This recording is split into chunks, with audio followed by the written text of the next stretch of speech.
Hello, my name is Simon Cook. I'm an adjunct professor at Murdoch University in Australia, currently living in Colombia, and I'd like to talk to you today about the value of OFE with my co-authors there, with whom we've been working on OFE for many years. Now, if you look at the proceedings from the OFE 2021 conference, you'll see that OFE comes in many different forms, from precision agriculture driven examples through to horticulture, pastures, dairy, viticulture, and smallholder farming. All of these forms of OFE have the same bottom line, and that is, what is the value of the process? And you have to identify this value. Otherwise, you need to ask yourself, why would farmers or other people who are engaged in the process, why would they continue if they can't see what value is it for them? Now, the first question to ask is, do we mean value just for farmers? Who exactly is value directed at from OFE? In actual fact, farmers are the ultimate beneficiary. That's what we're intending, but they're not the only beneficiary. And in fact, in all cases, you'll find that you need to consider who else in the process is going to benefit from the OFE process. Is it the coordinator or the extension officer who's helping to organize farmers? Is it the scientist who's looking to work with farmers to actually change something, improve their product? Nearly always you have to consider this. So you've got a group of other beneficiaries there. And the only one I didn't mention there was the supplier, because they might be in the middle of a process driving the OFE. They need to see how they're going to benefit from this process. And all of these beneficiaries will get value, and they will share value through a business model, which might be defined or it might just be agreed with people. And the value can actually take many forms, but the most important thing you have to ask yourself to identify the value is, how will OFE help farmers do their jobs?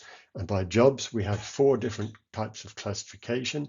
We have the functional, personal, social, and supporting jobs. And if you look at the presentations from the 2021 conference, you'll see that while the functional jobs, that is, those things that farmers need to do to run their farm business or enterprise, are the most important, the next most important one identified there were actually supporting jobs, things that farmers and others need to do to keep the system running. Personal and social jobs are also very, very important, such as increased learning opportunities or being a leader. They were less reported, but they can be absolutely vital to keep the process of OFE going.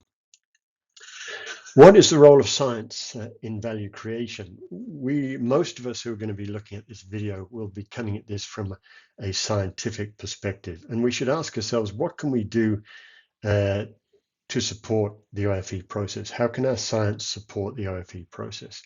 Well, the first one is the one that we tend to focus on first, and that's about from the data sciences. How can we get more data? How can we analyze it better? How can we improve the design of OFE to improve the certainty and clarity of the insights coming from it? But you should consider also the other contributions of science.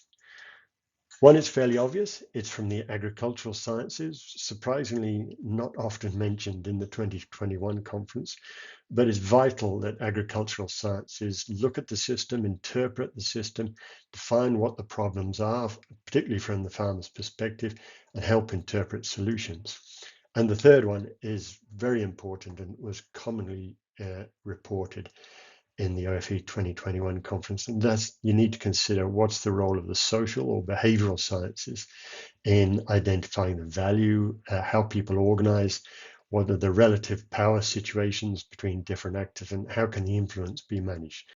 Very important to make sure that the process runs. So in summary, why does value matter? Why should you care about this? Well, the first one is fairly obvious, because if you don't identify the value, beneficiaries won't support the OFE process, so it won't become self-supporting.